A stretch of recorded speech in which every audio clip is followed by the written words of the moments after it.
Ahmedabad Mumbai bullet ટ્રેનને લઈને સૌથી મોટા સમાચાર। પીએમ નરેન્દ્ર મોદી કરશે બુલેટ ટ્રેન પ્રોજેક્ટની સમીક્ષા। 15 અને 16 ઓક્ટોબરે ગુજરાત પ્રવાસે આવશે પીએમ મોદી। સુરત અને બિલીમોરા વચ્ચે શરૂ થનારી બુલેટ ટ્રેન અને તેની કામગીરીની સમીક્ષા કરી શકે છે। અગાઉ રેલ વિભાગે વર્ષ 2026 સુધીમાં બુલેટ ટ્રેન પ્રક્રિયા શરૂ થવાનો લક્ષ્યાંક રાખ્યો હતો। બુલેટ ટ્રેન કામગીરીની સમીક્ષા બાદ અધિકારીઓ સાથે પણ પીએમ મહત્વની બેઠક યોજશે। રાજ્યના દક્ષિણ ભાગથી લઈને મુંબઈ સુધીના તમામ કામ અંગે પણ મેળવશે તાગ।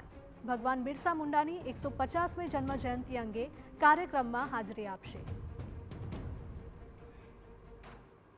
સરકાર આ આદિવાસી ગૌરવ દિવસ બિરસા મુંડાની 150મી જન્મ જયંતિ તરીકે ખૂબ ધામધૂમથી ઉજવવાનો છે।